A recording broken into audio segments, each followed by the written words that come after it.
18 নভেম্বরের মধ্যে তাকে ট্রাইব্যুনালে হাজির হবার নির্দেশ দেওয়া হয়েছে। বৈষম্য বিরোধী ছাত্র আন্দোলন চলাকালে জুলাই ও আগস্টে সংগঠিত গণহত্যার অভিযোগের বিচার কার্যক্রম শুরুর প্রথম দিনেই তার বিরুদ্ধে গ্রেফতারি পরোয়ানা জারি করা হলো। ট্রাইব্যুনালের মূল ভবনের সংস্কার কাজ চলমান থাকায় ভবন সংলগ্ন অস্থায়ী ট্রাইব্যুনালে আজ বৃহস্পতিবার বেলা 11:30টায় ট্রাইব্যুনালের কার্যক্রম শুরু হয়।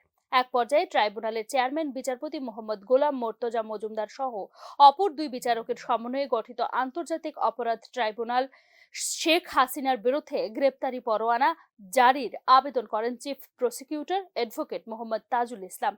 এরপর ট্রাইব্যুনাল শেখ হাসিনার বিরুদ্ধে গ্রেফতারি পরোয়ানার আদেশ দেন। আরেক মামলায় ওবায়দুল কাদের সহ 46 জনের বিরুদ্ধে গ্রেফতারি পরোয়ানা জারির আদেশ দেন। এই সময় আদালতে প্রসিকিউটর গাজী মুনাওয়ার হোসেন তামিম ও বিএম সুলতান মাহমুদ উপস্থিত ছিলেন।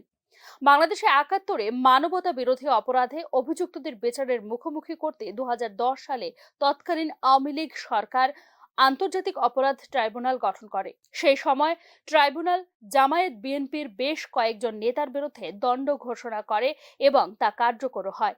এর মধ্যে গত 5 অগস্ট ছাত্র জনতার অভ্যুত্থানে পতন ঘটে আওয়ামী লীগ সরকারের। ছাত্র জনতার আন্দোলন ঠেকাতে আওয়ামী লীগ সরকার হত্যাযজ্ঞ চালায় বলে অভিযোগ ওঠে। প্রায় 1,500 মানুষ প্রাণ হারায় এই আন্দোলনে।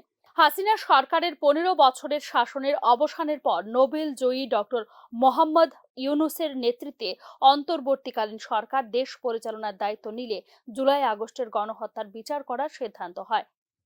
ঢাকা থেকে মনির হোসেনের রিপোর্ট, নিউজ নাও।